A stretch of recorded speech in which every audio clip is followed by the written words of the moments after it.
Hintay muna, bago mo i-click ang ibang video, pakinggan mo muna ito ng ilang segundo.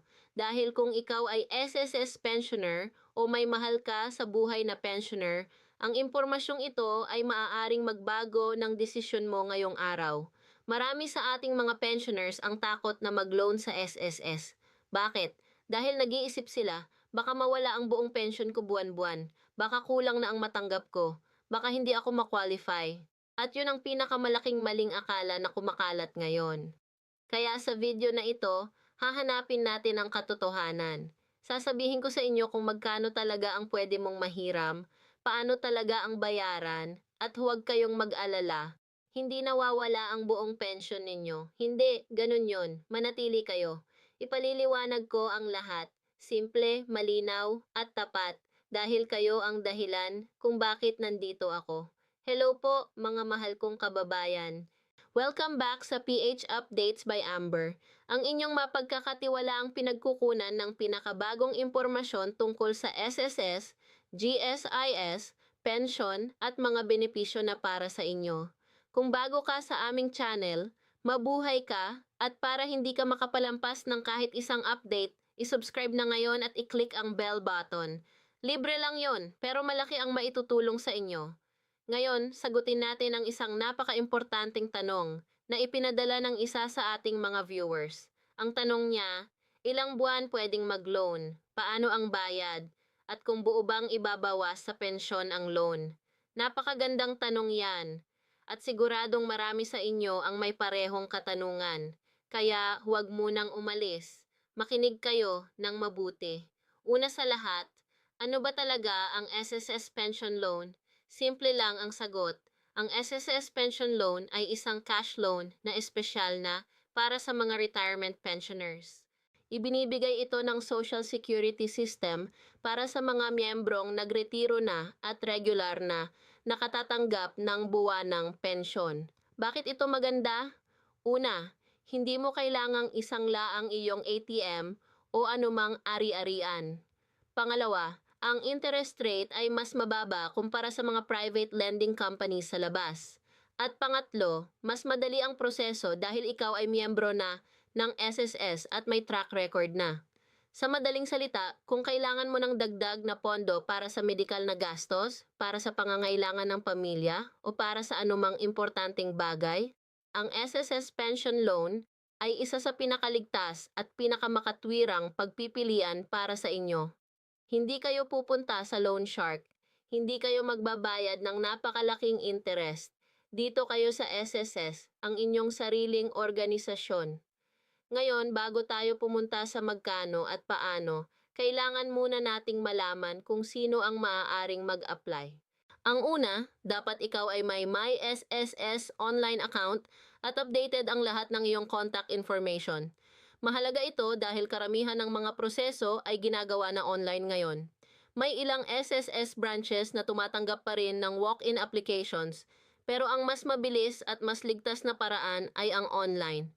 Ang pangalawa, dapat ikaw ay 85 years old pababa. Kung lampas ka na sa edad na ito, hindi ka na makakapag-apply ng pension loan. Ang pangatlo, dapat walang existing na deduction sa iyong buwanang pensyon. Ibig sabihin, kung meron ka pa ring ibang loan na hindi pa bayad at nagdededuct pa sa pension mo, kailangan mong tapusin muna yon bago ka maka-apply ulit.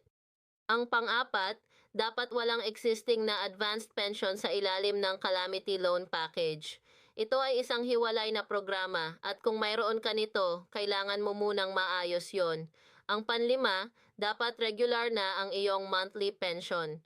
Kung ikaw ay bagong pensioner at naka-advance pa ang iyong unang ilang buwan ng pensyon, kailangan mong maghintay hanggang regular na ang iyong buwanang pensyon bago ka maging eligible para sa pension loan. At ang panghuli, dapat hindi ka na disqualify dahil sa anumang fraud case laban sa SSS. Kaya suriin mo muna ang iyong sariling sitwasyon. Kung pasok ka sa lahat ng requirements na ito, congratulations! Malamang ikaw ay qualified na mag-apply ng SSS Pension Loan. Ngayon ito na ang pinaka-exciting na parte. Magkano ang pwede mong mahiram? Simple lang ang formula. Ang loanable amount ay nakabase sa iyong buwanang pensyon. At ang maganda rito, Ikaw mismo ang pipili kung ilang buwan ang gusto mong i-loan. May 4 na options: 3 months ng pensyon, 6 months ng pensyon, 9 months ng pensyon, o 12 months ng pensyon. Halimbawa, kung ang iyong buwan ng pensyon ay 5,000 piso at pinili mo ang 3 months, ang loan mo ay 15,000. Kung 6 months naman, magiging 30,000. Kung 9 months, 45,000. At kung 12 months ang pinili mo, 60,000 ang matatanggap mo. Depende lang talaga sa pangangailangan mo at sa pipiliin mong option. Pero may isang mahalagang bagay na kailangang malaman ninyo. Ang dependent pension, yung dagdag na halaga na tinatanggap mo para sa mga dependent mo, ay hindi kasama sa computation ng loanable amount. Halimbawa, kung ang base pension mo ay 5,000 at may 500 piso kang tinatanggap bilang dependent pension, ang gagamitin sa computation ay 5,000 lang, hindi 5,005. Kaya kapag nag-a-apply kayo, ibatay ninyo sa base pension amount ninyo. Ito na, ang pinaka-inaalala ng lahat. Kung mag-loan ako, mawawala ba ang buong pensyon ko? At ang sagot ko sa inyo ay, hindi. Hindi mawawala ang buong pensyon ninyo. Pakinggan ninyo ng mabuti ito.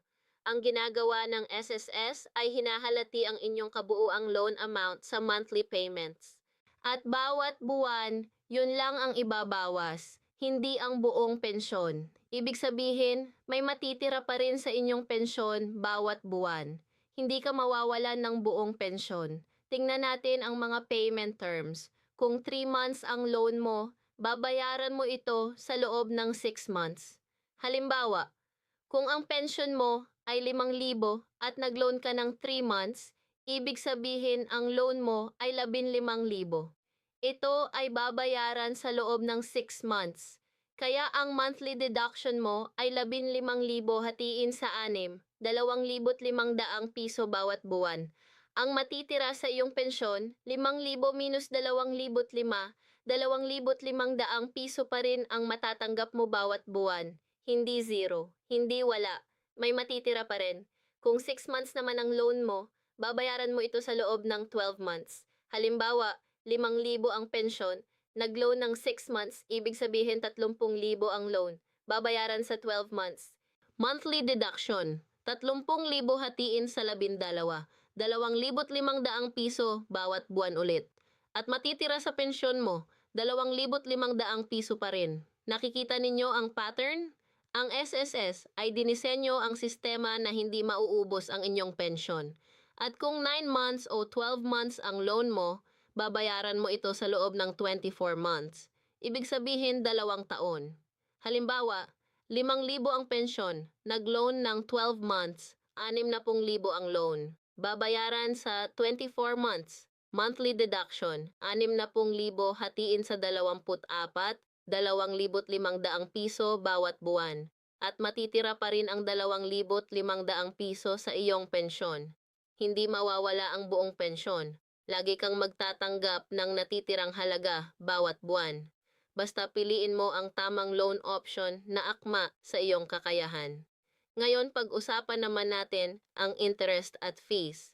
Ang interest rate ng SSS pension loan ay 10% per year. Ito ay mas mababa kumpara sa karamihan ng private lending companies. Sa labas na maaaring mag-charge ng 20%, 30%, o kahit 50% per year. Kaya kung ikukumpara mo ang SSS pension loan sa ibang pagpipilian, malayo ang pagkakaiba.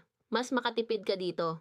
Meron ding 2% service fee na ibinabawas na agad sa iyong loan amount bago ito maibigay sa iyo. Halimbawa, kung ang loan mo ay 30,000, ang 2% service fee ay 600. Kaya ang maibibigay sa iyo ay 29,400. Kaya kapag nag-a-apply kayo, tandaan yan. Konti lang ang mababawas na service fee agad, pero mas malaki pa rin ang makukuha ninyo. Isa pa itong mahalagang bagay na maraming tao ang hindi nakakaalam. Hindi agad magsisimula ang deduction pagkatapos ma-approve ang loan. Ang SSS ay nagbibigay ng 2 buwang grace period.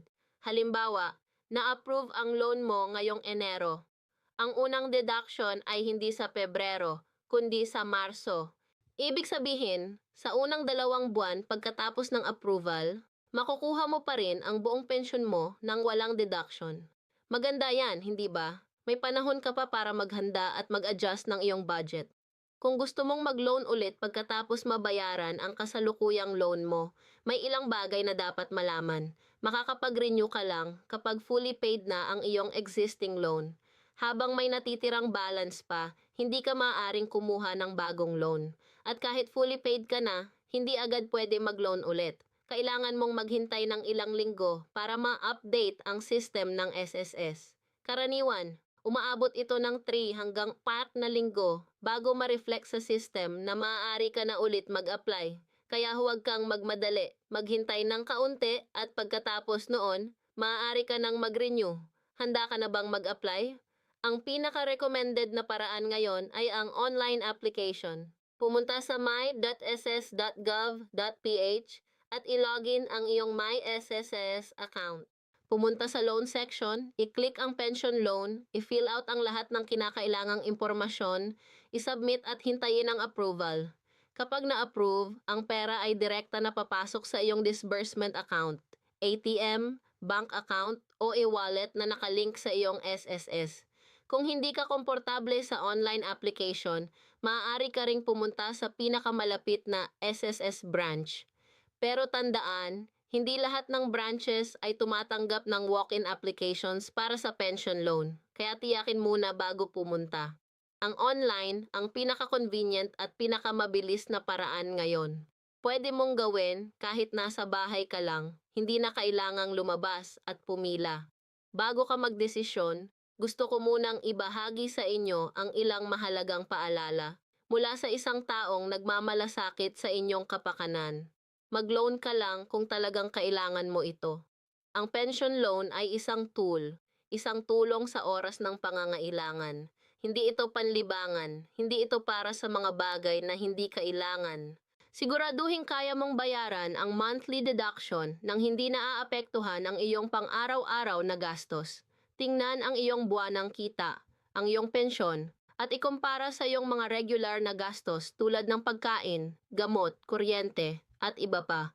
Kung ang matitirang pensyon pagkatapos ng deduction ay sapat pa rin sa iyong pangangailangan, maganda. Kung hindi, muling isaalang-alang. At huwag hayaang ang takot ang pumigil sa iyo mula sa impormasyon. Maraming tao ang umiwas sa pension loan dahil sa maling impormasyon. Nag-iisip na mawawala ang buong pensyon nila. Ngayon, alam mo na ang totoo. Ang desisyon ay nasa inyo na.